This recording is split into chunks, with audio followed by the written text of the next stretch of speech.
Assalamualaikum warahmatullahi wabarakatuh. Saya di sini perwakilan dari kelompok 9 akan presentasikan KKP, kekurangan kalori protein.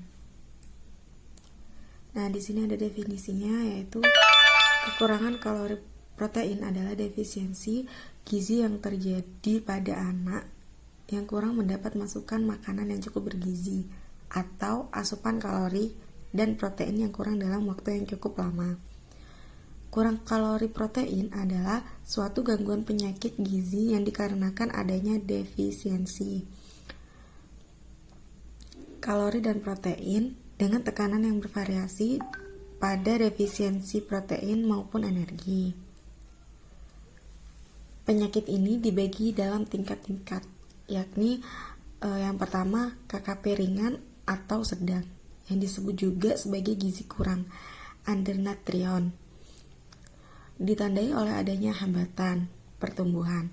Yang kedua KKP berat. Nah, di sini KKP berat itu dibagi menjadi 3, yaitu kwashiorkor, marasmus, marasmic kwashiorkor. Kwashiorkor adalah penyakit gangguan metabolik dan perubahan sel yang menyebabkan perlemahan hati yang disebabkan karena kekurangan asupan kalori dan protein dalam waktu yang lama. Nah, yang kedua di sini adalah marasmus. Marasmus adalah penyakit yang timbul karena kekurangan energi kalori, sedangkan kebutuhan protein relatif cukup. Yang ketiga atau yang terakhir yaitu marasmic kwashiorkor. Marasmic kwashiorkor adalah merupakan malnutrisi pada pasien yang telah mengalami kehilangan berat badan lebih dari 10%, penurunan cadangan lemak dan protein serta kemunduran fungsi fisiologi. Nah, di sini ada etiologi. Etiologi itu sendiri penyebab dari suatu penyakit atau dari mana suatu penyakit itu bisa terjadi atau berasal. Jadi, yang dibahas di etiologi ini merupakan perjalanan penyakit dari KKP.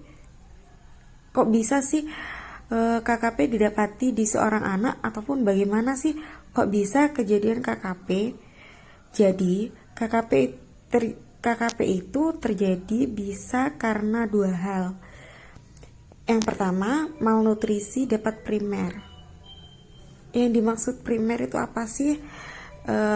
Yaitu apabila kebutuhan individu yang sehat akan protein, kalori atau keduanya.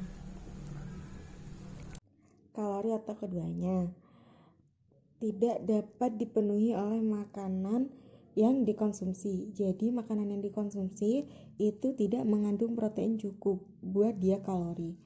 Yang kedua, sekunder.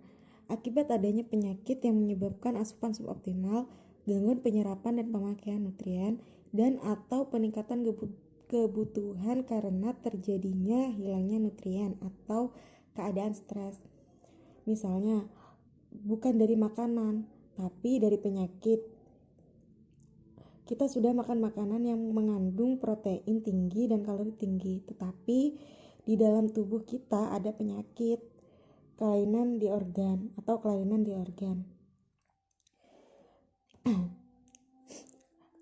Kekurangan kalori protein merupakan penyakit energi terpenting di negara yang sedang berkembang dan merupakan salah satu penyebab utama morbilitas dan mortalitas, kerusakan dan kematian pada masa anak-anak di seluruh dunia. Selanjutnya penata laksanaan kurang kalori protein yaitu ada 4. Yang pertama, diet tinggi kalori, protein, mineral, dan vitamin, pemberian terapi cairan dan elektrolit, penanganan diare bila ada cairan, anti diare, dan antibiotik. Dan yang terakhir, pengkajian riwayat status ekonomi, riwayat pola makan, pengkajian antropometri, kaji manifestasi klinis, monitor hasil laboratorium, timbang berat badan, dan kaji tanda-tanda vital.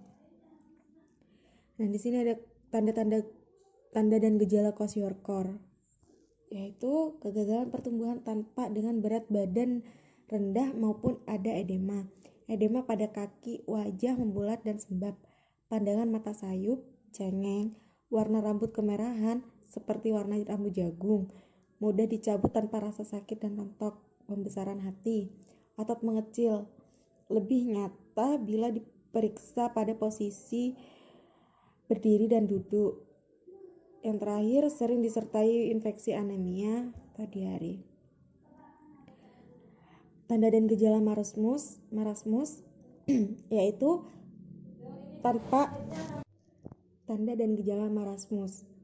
tanpa sangat kurus sehingga tulang terbungkus kulit, wajah seperti orang tua, cengeng, kulit keriput, jari lemak subkutis sangat sedikit sampai tidak ada, perut cekung, sering disertai penyakit kronis yaitu diare kronik. Tanda dan gejala kwashiorkor marasmus yaitu penyusutan jaringan yang hebat, hilangnya lemak subkutan dan dehidrasi. Bentuk kwashiorkor marasmus dari bentuk malnutrisi protein kalori ditandai gambaran klinis kedua jenis malnutrisi. Keadaan ini dapat terjadi pada malnutrisi kronik saat jaringan subkutis, massa otot, dan simpanan lemak menghilang. Beberapa gejala marasmus terlihat sangat buruk dalam hal berat badan, berada di bawah kurang dari 3, dan bila dikonfirmasi dengan BB atau TB dikategorikan sangat kurus.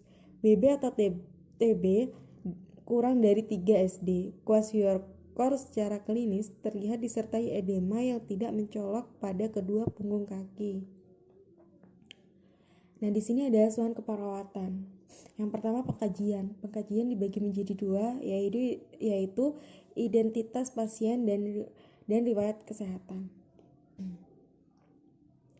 Nah, di sini riwayat kesehatan ada beberapa, yakni ada riwayat kesehatan dahulu, riwayat kesehatan sekarang, riwayat kesehatan keluarga. Nah, yang ketiga ada pemeriksaan fisik. Pemeriksaan fisik ini ada beberapa, yaitu rambut, wajah, mata, telinga, hidung, mulut, leher, kulit, dada torak, abdomen, ekstremitas, dan genitalia. Dan di sini ada diagnosa keperawatan, yaitu gangguan nutrisi kurang dari kebutuhan tubuh, B atau D, intake makanan tidak adekuat, yaitu nafsu makan berkurang. Selanjutnya, gangguan pertumbuhan dan perkembangan, B atau D, asupan kalori dan protein yang tidak adekuat. Terus, gangguan integrasi kulit berhubungan dengan gangguan nutrisi. Yang terakhir, resiko tinggi infeksi berhubungan dengan kerusakan pertahanan tubuh. Terima kasih. Sekian dari kelompok 9. Apabila ada kekurangan, mohon maaf. Wassalamualaikum warahmatullahi wabarakatuh.